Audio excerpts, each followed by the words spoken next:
Hey, y'all, it's Tim Miller, and I'm pumped to be here with Karen Hao. She's got a new book out called Empire of AI about Sam Altman and OpenAI, and there's just so much news on this front. And it gave me nightmares last night to read the halfway through that I've read. And so I'm sure this conversation is going to make me feel better, calm me. I don't know. Karen, how you doing? Great. How are you doing, Tim? Maybe not. I'm doing all right. I started it, I don't know, kind of during the second half of the basketball game last night. So when would that have been? Like 10 o'clock. And by midnight, I was like, oh my God.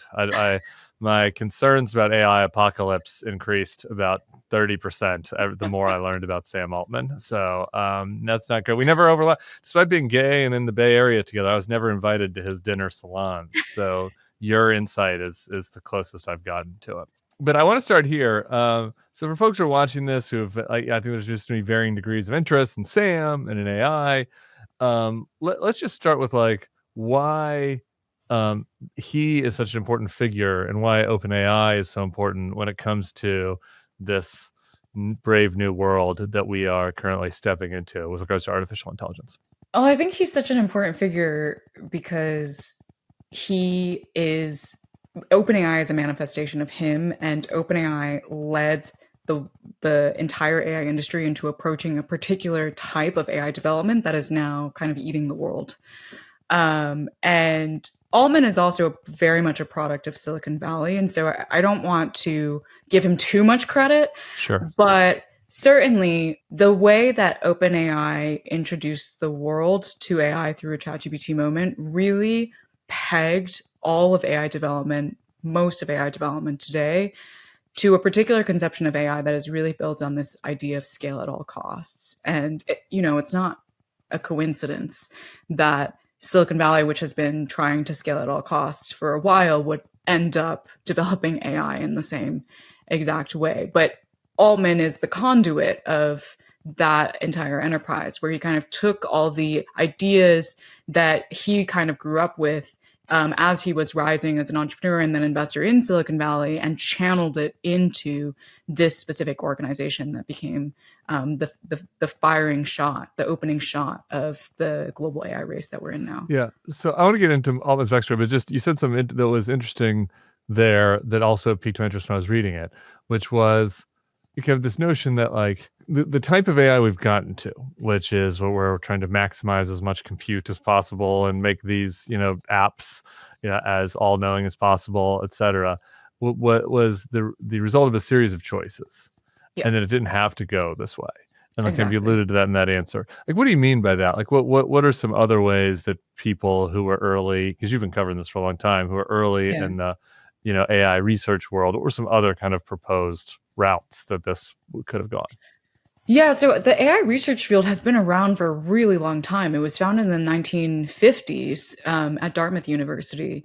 And a side note to this that I think is important to understand just generally about why there are so many different types of AI technologies is the term artificial intelligence was coined as a marketing phrase. It was coined by this assistant professor at Dartmouth called John McCarthy.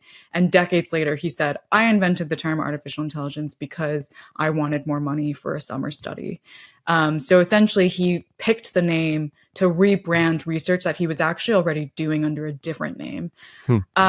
And one of the reasons why AI has just become so confusing, but is also, as you mentioned, I argue that it is very much driven by human choice, is because this conception that there's these scientists are trying to recreate human intelligence is inherently flawed because there's no scientific consensus about what human intelligence is. And so throughout all of the decades of AI development, there have been lots of different debates about what AI should look like, what it should do, and who it should serve, ultimately actually rooted in the fact that different scientists have different answers for what human intelligence is. And so when I started covering AI in 2018, I mean, there was just such interesting research happening across the board. Like there were people that were exploring, how do we build AI systems without any data?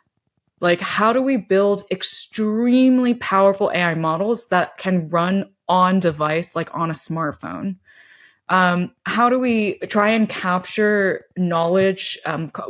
Researchers often call it common sense knowledge about the world without actually just trying to extract it from human experience, but hire experts to construct expert databases that contain this knowledge. So there were so many different variations, and all of that kind of died on the vine when OpenAI started working on what ultimately became ChatGPT. In the AI world, the ChatGPT moment was the GPT-3 moment, when for the first time they unveiled this model that was trained on 10,000 chips. And up until then, the largest models were trained on like maybe a couple hundred chips, and those were already gargantuan models. And when they did that and said, no, we are going to go for colossal, we are going to pump extraordinary amounts of data and extraordinary amounts of computational resource into this, that's when all of the other companies were like, oh, we're going to play this game too. The other options that you just described, the other routes, using experts, paying people, like that's all hard. Steal, I mean, not the way OpenAI is not doing that hard, but there's something to be said for stealing all the existing data out there, rather than using expertise. And absolutely, I mean, scale, it right? absolutely. They took the path that was most easily accessible to them. Silicon Valley companies they've already been sitting on massive piles of data because they've been accumulating for a really, really long time. So this is already their competitive advantage in how they could develop AI. Like like you said, why hire the experts? Why pay people when you've already got these troves that you can just tap into? And really, the only kind of bottleneck at the time when OpenAI started doing this approach was capital. They needed a boatload of money to do this, gobs and gobs. And it just so happens that OpenAI has one of the greatest fundraisers of our time right now as the CEO. And so it very much was explicit intentional choices that led them to take this path. So this takes us to Sam, who's head of this. And for people, just really quick short backstory is Sam and Elon actually were kind of involved in the origins of this when it was going to be a nonprofit, and we'll kind of get into that a little bit. But just Sam himself, I kind of assumed, being an outsider before I started reading the book, that he was like a really skilled engineer. And he kind of comes off a little bit non-social to me. So I find it weird that he's such a good fundraiser. So I watch his interviews and I'm like, I don't know, does this person make eye contact? But I assumed that he was like a really good engineer, or that he had founded some like really successful tech thing that I just hadn't heard of because it's like a niche tech thing. And it's like none of that. Like he founded like a Foursquare competitor that failed. I liked Foursquare. I was a Foursquare user, something called Looped that didn't do any good. And then he got into VC. So like, why is he the point person for like the future of humanity? I still can't understand. Yeah. So he was at one point technical. He did study computer science, but then he dropped out of Stanford before he finished his computer science degree to found Looped. But it really comes back to, the core skill set that he has that everyone says is what makes him unique is he's really, really, really good at telling stories about the future. And he also has a loose relationship with the truth. So when he's in a room with someone, the things that come out of his mouth to paint this vision of the future are more correlated with what he thinks that person needs to hear to then want a piece of that future than what he believes or the ground truth of the matter. That's what makes him a really good fundraiser. And that's also what makes him really, really good at rallying a lot of top talent towards a particular goal. And so those were the two main assets that he brought to OpenAI, was the capital and the top talent. He was able to recruit first Elon Musk to the venture. Then he was able to recruit Ilya Sutskever, who became the chief scientist, who was at the time one of the most famous AI researchers in the world because of a contribution he made as a grad student that essentially set off the deep learning revolution and started turning AI into a commercially viable technology. And he recruited other people all along the way that I document in the book, that, he recruited people from Google to then help with developing ChatGPT, and he recruited Microsoft to be the investor and main backer and to develop the supercomputers that OpenAI wouldn't be able to develop. So I think his skill is channeling, like consolidating resources and channeling it in a specific direction. But there's also a lot of frailty and weakness in the the ventures that he creates, because he's really good at telling personalized stories to people when he's sitting with them one on one. But once you have a company and you need everyone to be on the same page, moving in the same direction, that's where Altman really falls short, because Hmm. he will tell different people different things based on what he thinks will motivate them. And the shared picture that would be the foundation of the company starts to fall apart. All right. So the prime example of what you're talking about here, this where Altman's good at mirroring what he thinks other people want to hear, is in his recruitment of Elon Musk initially. And so Yeah. Elon, for all of my concerns about him, and a lot of other ventures around AI, if you go back, he kind of still does this now, but less, which I want to get into. But if you go back a half decade, Mm-hmm. like Elon was kind of apocalyptic about AI, like very concerned about Still, worst yeah, case absolutely. scenarios. Yeah, he still is. Yeah, so Absolutely. concerned about worst case scenarios. We need this to be in good hands. Like we need to be considerate about this. This is why OpenAI, when it started, was a nonprofit. Mm-hmm. That we need this to be in the public interest and the public good. It's like an Oppenheimer type situation. And so Elon, as you tell it, like Altman, kind of reflects that same opinion back to Elon as Yeah. part of the recruitment process. But now, I guess if things have gone along, it's no longer a nonprofit. Mm-hmm. Altman, when I listen to interviews of him, sounds downright optimistic, like almost, what's the word, like almost like there's a paradise waiting beyond us with AI. Yeah. So what happened there, do you think? Like, was Altman lying to Elon to get him on board? Has he changed his view? Has something happened that made him change his view? Yeah, I think there's kind of two ways to answer this question. One is like just how Altman operates in the world, which through the reporting of my book, what I realized is he will bring in people and resources and create certain structures based on what he needs, what the objective that he needs to achieve at that time. And then once those people, those resources lose their value because the objective changes, he then sheds them and shifts. So the nonprofit, which originally was a mutual idea that Musk and Altman sort of had, was something that was particularly helpful for recruiting Musk to the venture and also for recruiting other talent, because Altman is very strategic. He plays the long game. He likely understood at the time that he didn't have the capital to compete with Google, which was the main monopoly on AI talent. So he couldn't wave around millions and millions of dollars in salary to poach Google researchers. So the thing that he could compete on was a sense of mission and purpose. And by creating a nonprofit, that was a really great way to highlight why OpenAI was different from Google and had that mission and purpose. And that was what then hooked Musk in, and then hooked Ilya Sutskever in, and many other researchers who moved from Google to OpenAI. Once he had that talent, and once Musk had already lended his brand name, it became less necessary for Musk to be there. And it also became less necessary for the nonprofit to stay a nonprofit. The next objective at that point was, how do you win?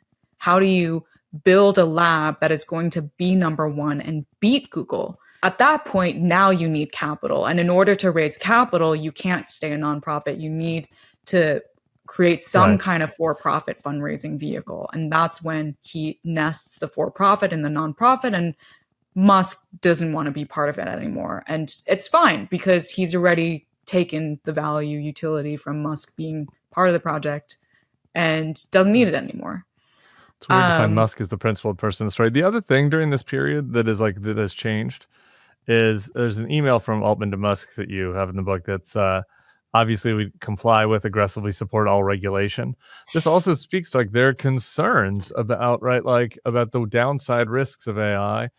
It should be should be a nonprofit. It also should be regulated. Like now, the whole like tech bro Thiel Andreessen like kind of orbit that was pushing Trump through, like not regulating AI is like one of their core precepts. Yeah. So what changed with that? So that sort of gets to the second way that I could answer your question, which is Okay.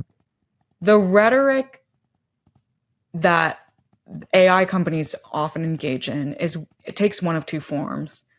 Either it is this technology is really dangerous, or it is this technology is going to bring us to utopia. But ultimately, they are two sides of the same coin because the conclusion from both versions of the rhetoric is AI is extremely powerful, and therefore we, the people who are saying this, should be the one to control it. So, like when Musk Right. was really deeply concerned about existential risk, I don't think it was rhetoric in the sense that he believed that this was a problem, but also he leaned into it because ultimately there's this deep-seated desire to want control over the technology, and Altman tapped into that desire, that both the fear and that desire when he proposed to Musk, hey, I know you don't like the way that AI development is going right now. And it seems to me that the best way to counteract that is by just building our own organization. Like he taps into the fear and then he taps into that desire of, wouldn't you want to run an organization that then gives you more control over this technology? As the public discourse has sort of changed and shifted based on what is on the minds of people and policymakers, those different narratives get wheeled out in turn. When people are very fearful, they wheel out the yes, and you should be fearful, and this is why we're being so cautious and careful, and this is why we don't want this technology to go into the hands of China. Right.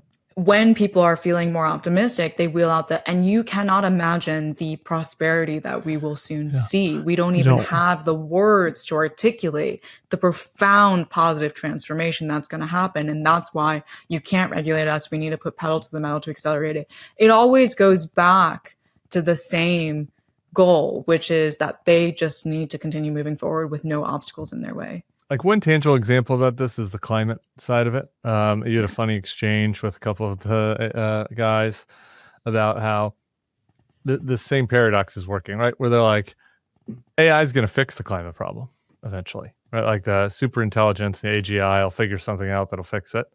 Yeah. But in the meantime, like we need to extract as much resources as possible that's going to exacerbate the climate change problem, in order to get there. And there's like this race between, how much we exacerbate it versus, when the brilliant supercomputers are going to fix it.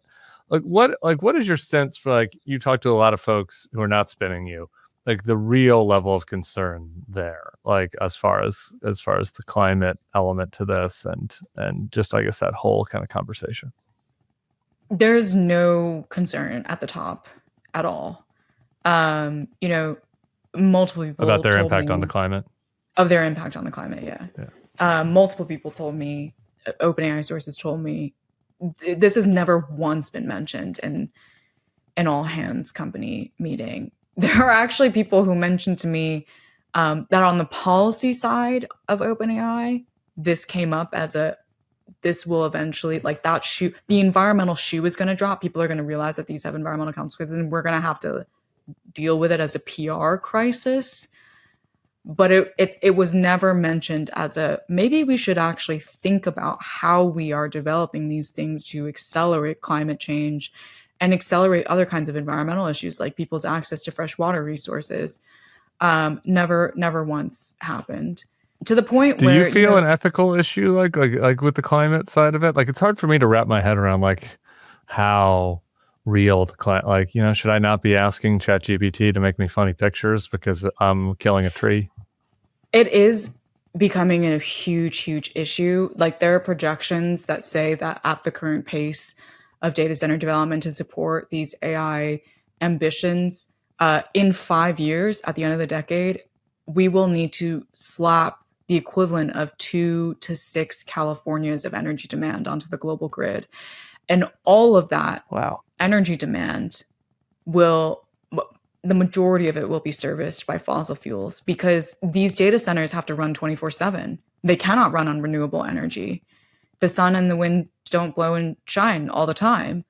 And Altman even said in his Senate testimony most recently that in the short term, this will most likely be serviced by natural gas. And then of course he says, but you know, in the long term, we'll figure out fusion. But the problem here is the AI industry always does the same dance of there are real things happening now with concrete evidence that you can point to of harms. And then they wave a wand of, but in the future they will be fixed by something that we don't actually have evidence will ever happen. So they're trying to use a figment of imagination to make okay a current reality. And so, yeah, it's absolutely. I mean, it's a huge problem, and it's not just climate. We are also facing a huge freshwater crisis globally now. There are many communities around the world that now have trouble accessing drinking water. Like when I was reporting this book, I traveled through Latin America. In the book, I read about Chile and Uruguay, and I also went to Colombia. All of those countries are currently facing a mega drought, a historic mega drought. So is the US, the southwestern US, which has become a huge hub of these data centers, is facing the worst drought in 1,000 years, according to research from Nature. You know, like in Colombia, I was literally visiting and tried to go to the National Museum in Bogota, and the National Museum was literally shut down because they could not service water to the bathrooms. And in Uruguay, like the government is mixing toxic chemical water into the drinking water supply because they just need something to feed the tap so that when people open their taps, something comes out. And Not there great. was this, yeah, no. And the last thing I'll say about this, there's this amazing Bloomberg story that just came out that looked at all of the water consumption that's happening for these data centers all around the world. And what they concluded is it's not just the total volume of fresh water that we need to be concerned about, it's the distribution of these data centers. I think they said like 2/3 of these data centers are now in water scarce areas. So it is a huge environmental and climate problem. We can do so much, and there's a lot there in the book. People should go check it out. Empire of AI. Just two really quick things that caught my attention. The sister, he has a Sam Altman, who's like going to be the richest man in the world, probably maybe the first trillionaire. Has a sister who is in insecure housing, apparently, and. Yeah, so Altman's the oldest of 4 siblings, and his two brothers, his 3 brothers and a sister. The 2 brothers followed him in his career. So when he struck out in Silicon Valley and started doing really well for themselves, they joined in. He became an investor, they became investors, and they've all become very, very rich from this career path. The sister was the black sheep of the family. She was the artsy fartsy sibling. She really didn't want to go into tech. She wanted to be a writer. She wanted to be a comedian. She wanted to do other types of art. And she had always intended, as when I interviewed her, what she told me was, you know, she had always intended to support herself. She had never expected, you know, her rich brothers to support her in any way. The problem is she then started having a series of really intense health problems, physical health, and she's struggled with mental health problems her entire life as well. And as she started having more and more exacerbated health problems, which worsened after the death of their father, who she was the closest to in the family, it made it extremely difficult for her to continue working. And so she alleges that when she appealed to the family for support, and she provided me a lot of documentation showing email exchanges and text messages, that they withheld money from her that should have been hers.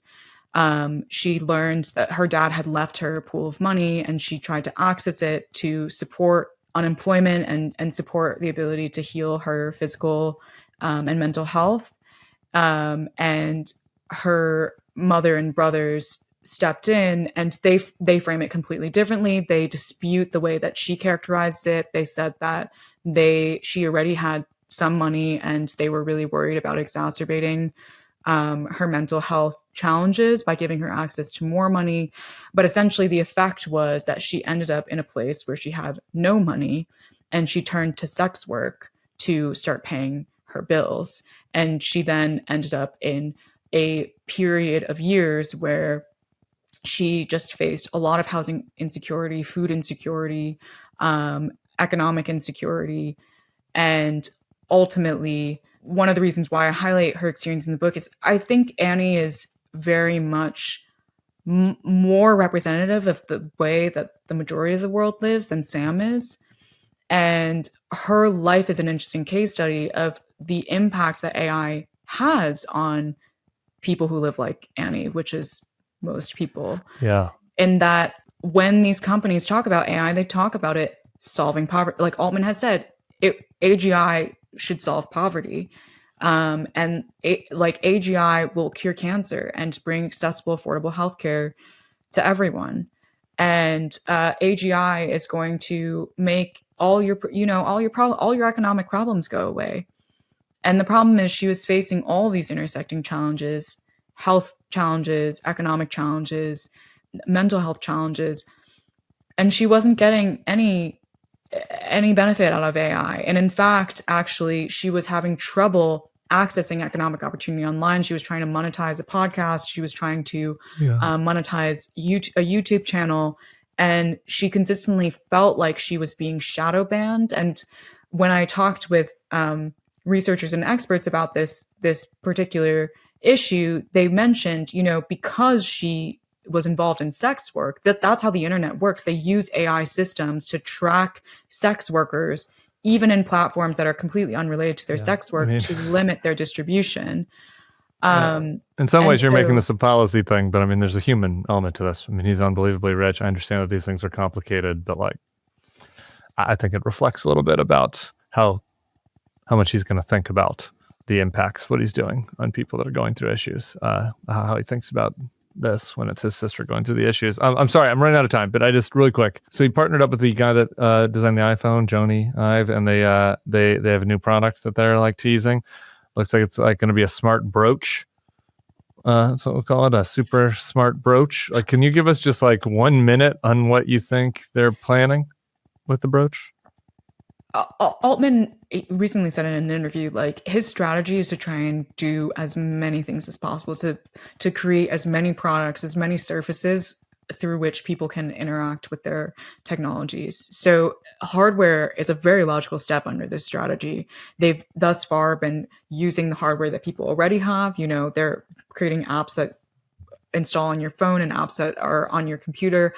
But they want to move into wearables, maybe smart speakers. I don't know. They want to add more hardware to your life for you to essentially create more surface area for them to collect data on you. Yeah, they want to listen to you all day so that you can then ask the smart brooch, be like, hey, I had a meeting earlier, remind me what they said, and it will have been recording everything. Yeah, exactly. And the way that Altman frames it is he has long really loved the movie Her, and people that I spoke to within the company said that the reason he loves it, or the reason he says he loves it, is because it's this seamless AI experience that just exists in your life. It's constantly there, intimately understanding you.